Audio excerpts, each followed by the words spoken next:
3:50 a.m., Monongahela National Forest, West Virginia. 41 degrees. Fog sat thick in the hollows. A logging road cut through second-growth hardwood for 3 miles before it reached the Shavers Fork Timber Camp, a cluster of metal-roofed structures on a 230-acre tract that had been quiet, on paper, for the entire season.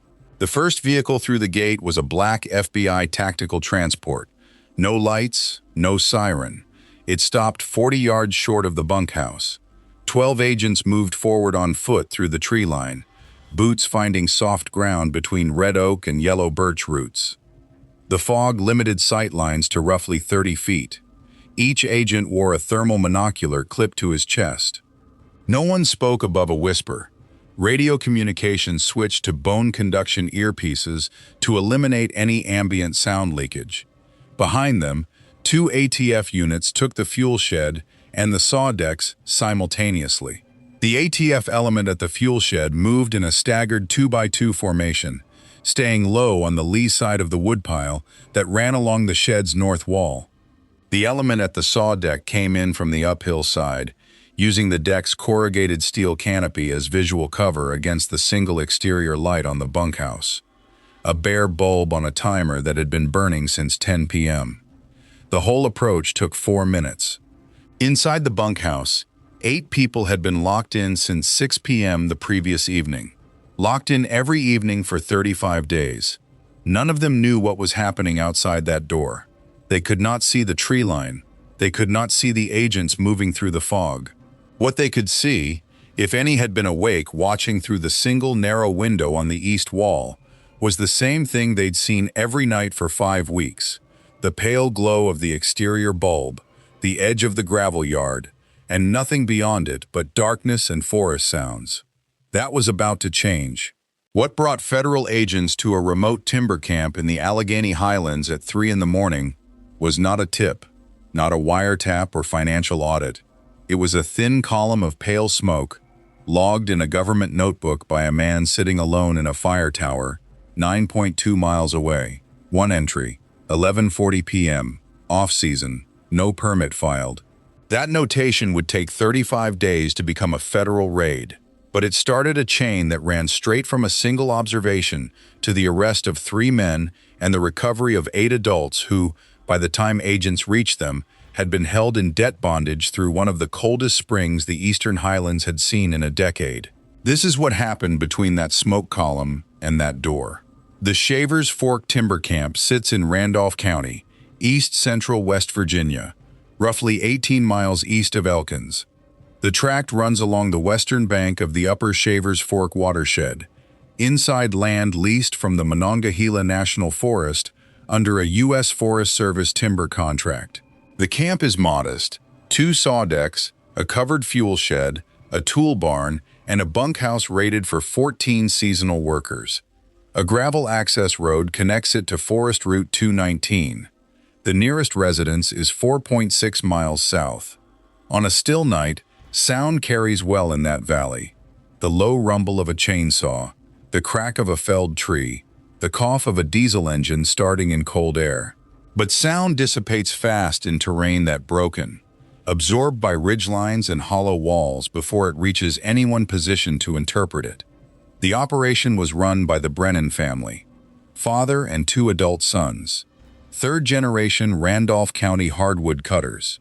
They held a Forest Service contract renewed 8 times without incident, dating back 37 years to the father's first season. In Elkins, they were known as quiet, church-going, and reliably slow to pay. Lumber merchants who stretched invoices but never crossed documented lines. The Forest Service had no active complaints on file.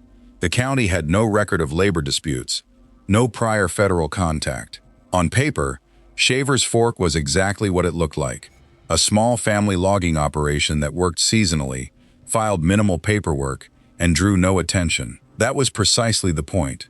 What federal investigators would later allege, after 11 months of operational reconstruction, was that underneath the routine, the camp had been running as a debt bondage forced labor site. 8 undocumented workers, 6 men and 2 women, ages 19 to 44, had been recruited through a labor broker operating out of Wheeling. The broker presented them with an offer of seasonal timber work, housing, meals, and hourly wages under a private labor agreement. On arrival, their identification documents were confiscated. They were then informed they owed $4,200 each in fabricated transport and lodging fees. Fees they'd never been told about. Fees with no written backing. The broker invented them. Workers were told they could repay only through labor, off-book overnight cutting shifts on the Shavers Fork tract. The bunkhouse was locked from 6 p.m. to 4:30 a.m., 7 days a week. One daily meal, pinto beans and bread. No wages were ever paid. By the time federal agents reached the camp on June 14, 2026, the 8 workers had been held for 35 days. 2 showed early signs of frostbite from nighttime work in inadequate gear. All 8 were malnourished. The Department of Labor's Victim Documentation Team, which processed the workers in a staging area 200 yards from the bunkhouse entry point, noted in their initial intake forms that several had difficulty standing for extended periods. One of the 6 men had a hand injury, consistent with a chainsaw kickback, that had received no medical attention and had begun to show signs of infection. None of them had made a single dollar. The strangest part of this case isn't the logistics of what the Brennan brothers built, it's how long it should have stayed invisible and how quickly it didn't. May 19, 2026, 11:40 p.m. A U.S. Forest Service Firewatch spotter at the Bickle Knob Lookout Tower, elevation 4,358 feet, position 9.2 miles southwest of the Shavers Fork tract, was conducting his standard 2-hour evening scan when he logged an anomaly, a thin column of pale smoke, rising from the Shavers Fork Ridge, 11:40 p.m. The notation was routine. Smoke logged. Time noted. Tract identifier recorded. The spotter was a seasonal employee, 4th year on the Bickle Knob assignment. He knew the permit calendar for every tract in his observation radius. He knew Shavers Fork was supposed to be empty. He wrote it down anyway, the way you write down anything that doesn't fit the pattern when you've been sitting alone in a glass-walled box 4,000 feet up, long enough to understand that the pattern is the only thing keeping you honest. What made it irregular was context. The Shavers Fork tract had filed no operational permit for the current season. Under Forest Service protocol, any burning or engine activity on an unpermitted tract during off-hours requires a follow-up flag. The spotter submitted the entry to the district log and moved on. It appeared twice more. May 21st, May 23rd, same ridge, same approximate time, same thin pale column. 3 entries, same location, same off-permit tract, night hours. The Forest Service District Office flagged the pattern and forwarded it to the Pittsburgh Field Office of the FBI, which maintained the Joint Appalachian Worker Exploitation Task Force with ATF and the Department of Labor's Office of Inspector General. The task force had been operating since 2023, focused on labor violations in remote seasonal industries across West Virginia, Kentucky, and southwestern Pennsylvania. Timber, mining support, road clearing, agricultural operations in areas so isolated that oversight was nearly impossible. The Shavers Fork entry hit the task force's intake on May 26th.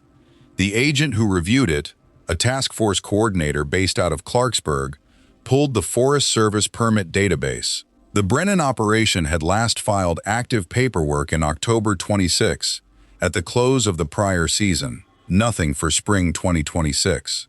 The tract was supposed to be empty. Smoke at 11:40 p.m. on an empty, unpermitted tract. 3 nights in a row. The coordinator opened a preliminary inquiry. What's most surprising isn't that smoke led to a federal operation. It's how thin the initial evidence actually was. 3 lookout log entries. A permit gap. Nothing else. No complaint, no victim contact, no financial red flag. The entire investigation that followed was built on those 3 lines in a government notebook. The coordinator requested a reconnaissance flight. The FBI's Pittsburgh division authorized a counter-surveillance drone overflight conducted under an emergency administrative warrant on May 28th. The drone carried thermal imaging and flew at 1,200 feet, high enough to remain undetectable from the camp floor, low enough to resolve individual heat signatures through the bunkhouse roof. The flight was scheduled for 2 a.m., when the bunkhouse should have been empty between shifts. The imaging returned 8 human heat signatures inside. 8 people, 2 a.m. A building rated for 14 seasonal hands with no active workforce on record, on a tract with no operational permit, operated by a family that filed no hiring documentation for the current season. The task force opened a full forced labor inquiry under Title 18, Section 1589 of the United States Code on May 29, 2026. The lead case agent was assigned out of the Pittsburgh field office. 2 Department of Labor investigators joined the team the same day. The operational question now was how to build a case fast enough to matter without tipping the Brennan operation or the labor broker. 3 obstacles presented themselves. The first was terrain. The Shavers Fork tract is accessible by a single gravel road. Any ground surveillance vehicle approaching would be audible from a quarter mile on a still night. Foot approach through the forest was possible but slow, and any sustained foot presence risked detection by the workers, the operators, or both.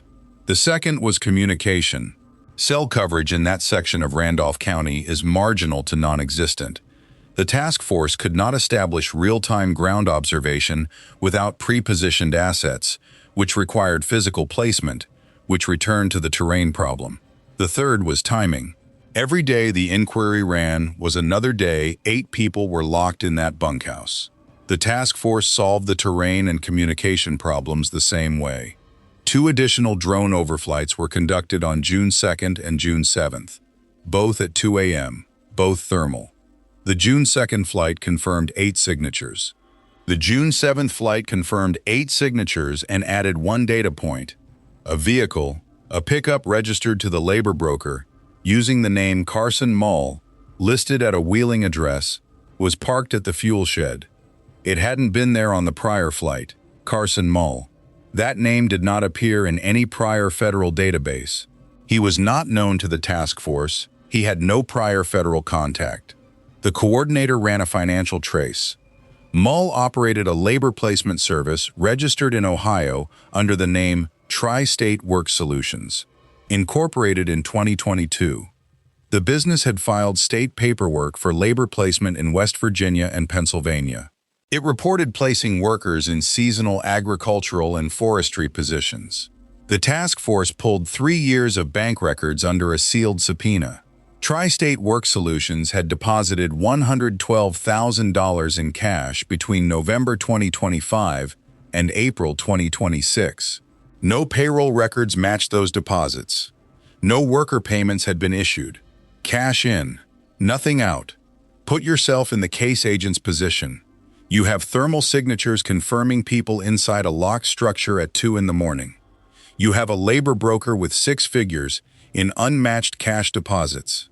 You have a family operation running without permits on a forest tract.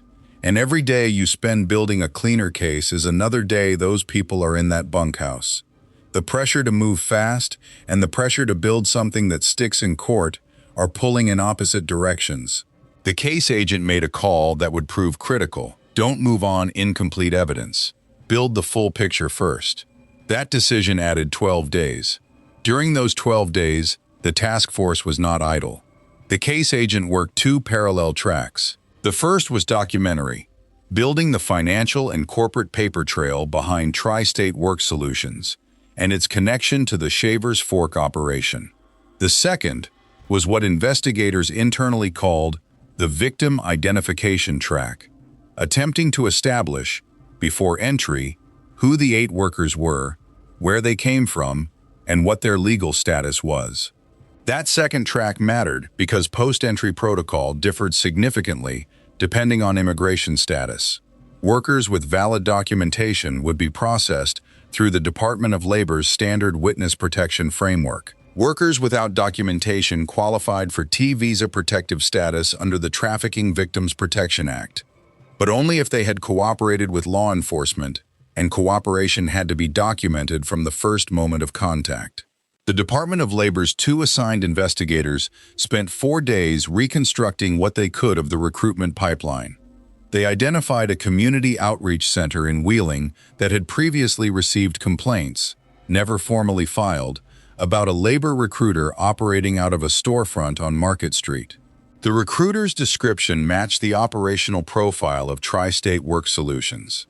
Cash-only terms, promises of forest and agricultural work, transport arranged by the broker, documentation collected at point of origin. 2 of the workers had apparently been recruited through a contact network that extended into a neighboring state, though the investigators were careful to note in their preliminary report that this remained speculative pending worker interviews. On June 9th, the task force executed a sealed search warrant on a storage unit in Wheeling registered to Carson Mall.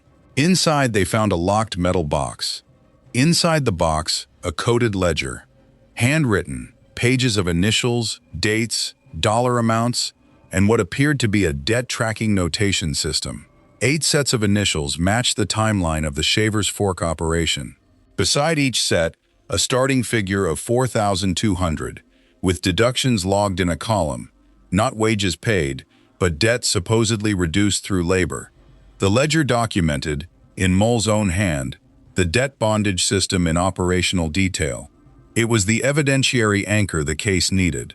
The storage unit yielded 2 additional items.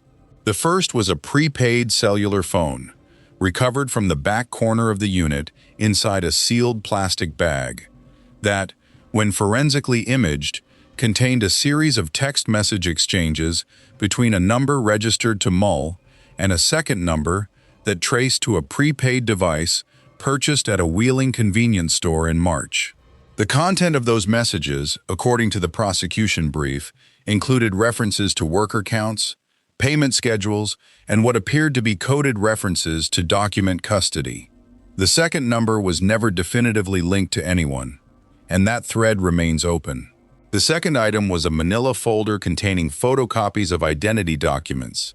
The investigators counted 8 sets of copies, passports, consular identification cards, and in 2 cases, state-issued identification from outside West Virginia.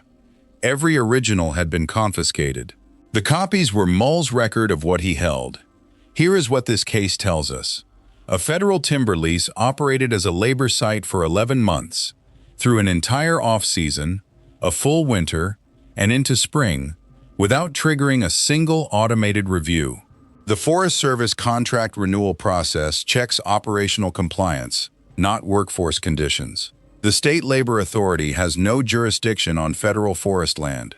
The gap between those 2 agencies is real, documented, and not new. This time, a fire spotter's notebook closed it. The ledger changed operational tempo. The task force now had documentary evidence connecting Mull to the Shavers Fork workers by name, or rather, by initials, that the Department of Labor investigators cross-referenced against a Tri-State Work Solutions intake form recovered from the storage unit. The form listed 8 workers, their nominal start date of May 10th, and the transport fee structure. The case was solid enough to prosecute. The question was whether it was solid enough to raid safely.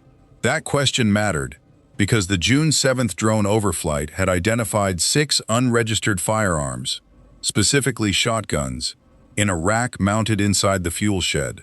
The Brennan brothers were known to keep weapons on site, which was not unusual for a remote rural operation. But 6 shotguns in a locked shed on a property where 8 people were being held under coercion changed the tactical calculus significantly. The task force escalated. The FBI's hostage rescue team was requested for the tactical entry. ATF was brought in for the weapons component.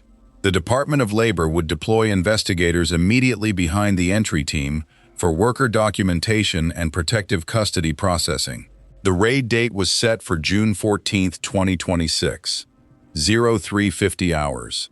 In the 48 hours before the entry, 2 logistical complications surfaced. The first, the Forest Service confirmed that the access road to the Shavers Fork camp had taken water damage in a late spring storm on June 11th. A section of the gravel road near the creek crossing at mile 1.4 had eroded partially. The tactical transport vehicles could pass, but slowly and noisily. The HRT commander adjusted the approach plan. Vehicles would stop 400 yards short, and the entry teams would cover the remaining distance on foot. The second, at 9 p.m. on June 13th, 6 hours before the entry, a task force analyst running final surveillance noted that Carson Mull's pickup was not at the camp. It had been there on June 11th. It was gone. The analyst flagged the absence to the case agent. The concern, Mull might have been tipped. If he was mobile, he could be anywhere in a 3-state area. The case agent ran a rapid phone record check under the existing warrant. Mull's cell had last pinged a tower in Morgantown, West Virginia, at 7:45 p.m., roughly 90 miles north. He had not left the state. He was not at the camp, but he hadn't run. The entry would proceed. A separate arrest team would locate and detain Mull independently. 0350, June 14th. The HRT vehicles staged on Forest Route 219. 12 agents moved through the tree line on the eastern approach. 2 ATF units took separate approach lines to the fuel shed and the saw deck. A third ATF element held the access road to prevent egress. The temperature had dropped to 38 degrees by entry time. The fog was thicker than during the planning overflights, visibility on the forest floor down to roughly 20 feet in places. The HRT commander later noted in the post-operation debrief that the fog had worked in the entry team's favor, absorbing sound and reducing the chance that anyone inside the structures would detect movement before the breach. The single exterior light on the bunkhouse had been burning since 10 p.m. It illuminated a rough circle of gravel, approximately 15 feet in diameter. Beyond that circle, the compound was dark. The bunkhouse door was a reinforced steel unit with a hasp padlock on the exterior. The lock was on the outside. That detail appears in the arrest warrant affidavit, and it appears for a reason. It shows the building was used as a place of confinement, not housing. HRT used a hydraulic cutter on the padlock. Entry time, 0354. Elapsed from first breach of the perimeter, 4 minutes. Inside, 8 individuals, all conscious, all in the structure. The 2 women were in cots, against the south wall. The 6 men were distributed across the remaining cots, and a section of floor near the north end, where 2 cots appeared to have broken and not been replaced. The room smelled of damp wool and kerosene. A single propane space heater sat in the center of the floor. The heater was off. According to the entry team leader's report, the temperature inside at entry was 44 degrees Fahrenheit, colder than the exterior, owing to the metal roof and the absence of insulation. The 2 women were treated on-site by emergency medical personnel, staged 200 yards from the entry point. All 8 were transported within the hour to a medical facility in Elkins. The 2 individuals showing signs of frostbite received immediate clinical evaluation. The man with the hand injury was seen by a surgeon within 3 hours of extraction. All 8 were found to be in a condition consistent with prolonged confinement and nutritional deprivation. The fuel shed yielded 6 unregistered 12-gauge shotguns, 3,000 rounds of ammunition, and $187,000 in bundled cash, denominations consistent with cash wage payments that had never been made. The Mull ledger was already in evidence. Both Brennan brothers, identified in federal charging documents as the operators of the Shavers Fork camp, were arrested on site. The elder brother was in the main residence structure 50 yards from the bunkhouse. The younger was in the tool barn. Neither resisted. Carson Mull was taken at 6:22 a.m. at a motel in Morgantown. He had checked in the previous afternoon. When agents knocked, he opened the door. According to the arrest report, he said nothing for the first 11 minutes. He didn't need to. The ledger said it for him. Within 2 hours of the entry, the case agent and a Department of Labor attorney were seated across a table from one of the workers at the Elkins Medical Facility. The worker, a man in his mid-30s whose initials appear repeatedly in Mull's ledger, had been through intake processing and was coherent and physically stable. He was provided an interpreter through a remote video service and was informed that he was not under arrest. that his cooperation was voluntary, and that the information he provided would be used to support federal charges against the men who had held him. He described the recruitment in detail. He had been approached through a contact in his community who described Tri-State Work Solutions as a legitimate placement service. He had been told the work was forest clearing, the hours were standard, and the pay was $14 per hour, with housing and meals included. He had been asked to bring his identification and travel documents to an initial meeting in Wheeling. At that meeting, his passport was collected. He was told it was needed for employment paperwork. He was then transported, along with 7 others, directly to the Shavers Fork camp. The transport fee was announced during the ride, not before. When he arrived and asked about his passport, he was told it was being held as collateral against the transport debt. When he asked to leave, he was told the road was locked, and he would be removed from the property by law enforcement if he tried to walk out, meaning, he understood, his lack of documentation would be used against him. He had believed that for 35 days. He had not, until that morning, understood that he was the one the law was protecting. The interview lasted 40 minutes. By the time the case agent stepped out of the room, 3 additional workers had been stabilized and cleared for interview. The Department of Labor attorney stayed through all 4 morning sessions. The picture that emerged matched Mull's ledger entry for entry: the fabricated debt, the document seizure, the locked bunkhouse, the overnight cutting shifts, the single daily meal, the absence of any wage payment. One worker added a detail that did not appear in the ledger. He said that in the 3rd week, one of the Brennan brothers told him that if he attempted to contact anyone outside the camp, the brother would report him to immigration authorities himself. The worker had no reason to doubt this.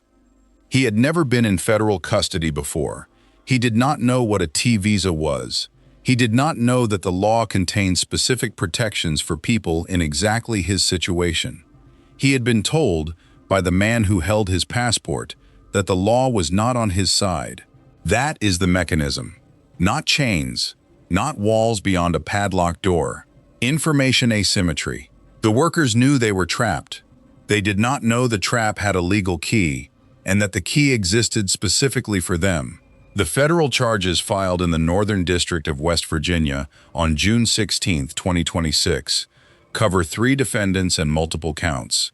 Both Brennan brothers face forced labor under 18, United States Code 1589, document servitude under 18, United States Code 1592, and conspiracy.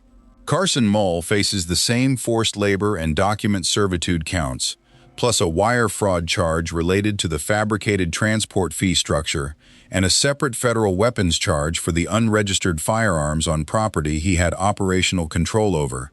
All 3 defendants were ordered held without bail pending trial. The 8 workers recovered from the Shavers Fork bunkhouse are in protected housing under active T visa processing coordinated through the Department of Homeland Security's Victim Protection Unit. The T visa classification applies to individuals who are victims of severe forms of trafficking in persons who have complied with law enforcement. Processing timelines for T visa cases in the Northern District typically run 3 to 6 months. None of the 8 workers had ever been paid $1. The $187,000 recovered from the fuel shed is currently in federal custody as seized evidence. It will be subject to asset forfeiture proceedings. Whether any portion will be returned to the workers depends on the outcome of a civil restitution claim the Department of Labor filed simultaneously with the criminal charges. The Tri-State Work Solutions business registration has been suspended by the state of Ohio, but the placement network that Mull used to recruit the 8 workers, whoever ran the recruitment end in Wheeling, has not been fully identified. The federal indictment names Mull as the operative link. It does not name whoever sourced the workers upstream. That thread is described as under active investigation. The Wheeling storefront that the Department of Labor investigators had identified early in the case, the one that had received informal complaints about a labor recruiter, was visited by federal agents on June 17th, 3 days after the Shavers Fork raid.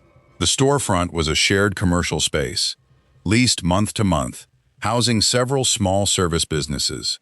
The specific unit associated with the recruiter complaints had been vacated. The landlord reported that the tenant had paid in cash, month to month, for 14 months, and had cleared out sometime in the previous 2 weeks. No forwarding address, no contact information beyond a prepaid phone number that went to voicemail and hadn't been checked since June 10th, 4 days before the raid. Whether the wheeling operation was tipped or whether the vacating was coincidental remains undetermined. The prepaid phone number is the same number recovered from Mull's storage unit, the second number in the text exchange that investigators had never been able to link to anyone. That convergence is noted in the prosecution brief. It is not yet resolved. Here's an unpopular thought. The Brennan family's 37-year contract history is likely why the Forest Service compliance mechanism never looked hard at their operation. Long-standing contractors accumulate trust that functions as a form of audit immunity. The Brennans were slow to pay, according to county records, meaning financial strain was documented, which made cutting labor costs a predictable pressure. Whether the Forest Service's contract renewal process should carry a labor condition component is a question this case raises. No one in the district office has answered it yet. The Bickle Knob Tower spotter, the man who first logged the smoke, is not named in any federal charging document. He is not a witness, not a cooperating source, not a federal employee with any investigative role. He did his job. He logged an anomaly on a form that goes into a database that someone at a district office eventually reviewed. The chain that followed involved 2 drone overflights, a sealed storage unit warrant, a coded ledger, an HRT entry team, and 3 federal arrests. But it started with a single line written by hand at 11:40 p.m. by someone watching a dark ridgeline for fires that weren't supposed to be there. He saw one.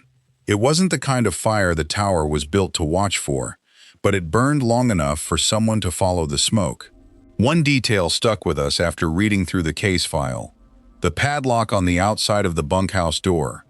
That one item, a hardware store padlock mounted on the exterior of a building where 8 people slept, is not described anywhere in the indictment with editorial commentary. It's logged as a physical observation by the entry team. It doesn't need commentary. It is by itself a complete statement about what the Shavers Fork timber camp actually was. The 3 defendants are pending trial. The 8 survivors are in protected housing. The labor broker's upstream recruitment network has not been dismantled.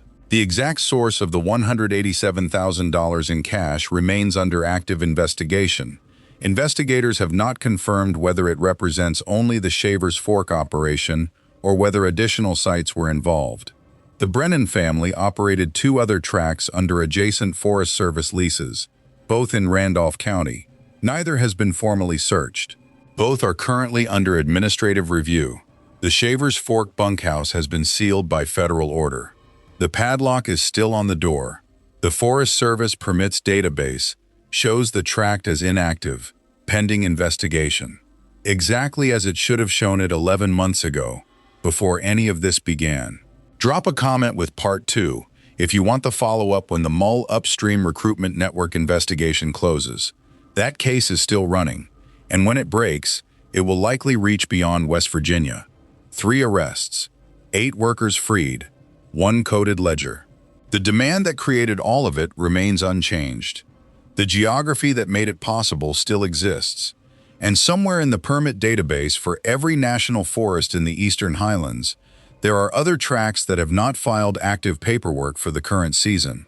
Most of them are empty.